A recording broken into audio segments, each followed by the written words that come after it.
Did Elton John ask for a lot? I don't remember the split on it, but he took a chunk. But he could have taken all of it. He could have taken 100%. Really? And you can tell everybody this is your song. Why? That was the hook of the song. It was the hook of the song. That's what made the song a hit. Well, you can tell everybody. Yeah, you can tell everybody. Go ahead and tell everybody. I mean, he could literally, if he wanted to push for it, he could have. Because he was a Universal writer. I was a Universal writer. I was signed to Universal. I had an admin deal. I think that played a part. I don't know if it helped the negotiation. I don't want to say that because my attorney handled all that, but I think that has something to do with it. But I think like they loved the song, and I think they were just gracious enough to not take the whole thing, but they could have for sure if they wanted to. And you can tell everybody, it's 5 words. Take the whole song off of 5 words. Are you serious? They could have gone for it. They could have, but I think what they did was fair. Like, you can't, we actually did a version where we tried to change it. Didn't work. We literally tried to change the melody, all that.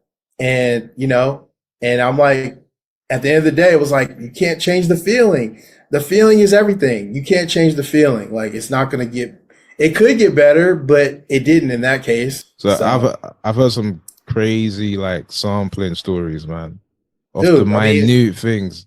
That's what I'm saying. Like you never know. You're at their mercy because you are using their copyright. So I think it was more so the melody of how he sang, and you can tell everybody because he sang it in the same way that Elton John sang it. Yeah. Had he sung it a different way, I mean, can you? But then it's not a hit. Like, right. Of course. That's what I'm saying. We tried, and it's just the feeling. You can't beat the feeling. Like we've been working with Aloe for 6 months. We didn't have a single. I produced most of the album, and they needed singles. He already had the Avicii song was out. So wake me up when it's all over. So they that sped up everything. So we were like, we had to get the album turned in. Sam Barsh, incredible keyboard player, musician, and Dan Seif, we're all in the studio vibing, and Aloe is just he's incredible because he's like a Paul McCartney to me. That dude can write 15 songs in a night, and it would be like, wow, like how did you do that? He pulled up like some Russian classical piece of music that kind of like inspired, a piano part, or like we pulled up a harpsichord, and Sam Barr started playing something.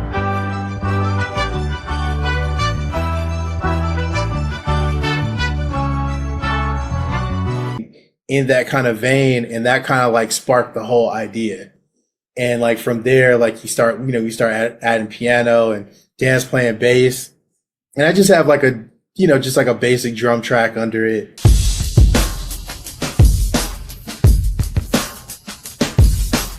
And Aloe starts singing that chorus that he got from Elton John, and that just became the beginning of it.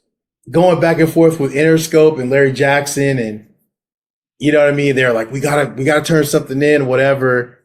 And then we sent them this song. They love it. They're losing it. They're like, yo, we gotta make it bigger. What can we do to make it bigger? We ended up trying to get a choir. So I flew up to Vancouver, and Chin and I basically Chin put a choir together. We recorded the choir in Vancouver, and it's like it's funny because it's not like a typical gospel choir. It's like it was just a bunch of singers, but it ended up being like a choir kind of feeling. And then I come back, I get live drums put to it. I mean, there's so many stages to this because it was just programmed at first, but it needed like a live feel. So, to do like fills and all that kind of stuff. So it's a combination of programmed and live. And then I went and got Neil Pogue, and Neil Pogue did he mixed, AT Aliens and Aquemini and He's done like all the Outkast stuff, and I always love Outkast. How they mix like the live with the program, all their stuff is like a combination of the two. So he mixed the record and like he murdered it. Is this the biggest record you've had? Yeah, I'd say single for sure. It's definitely the biggest record. Yeah, it was. I mean, we had the Beats by Dre campaign that was huge. It was a Super Bowl commercial. It was huge.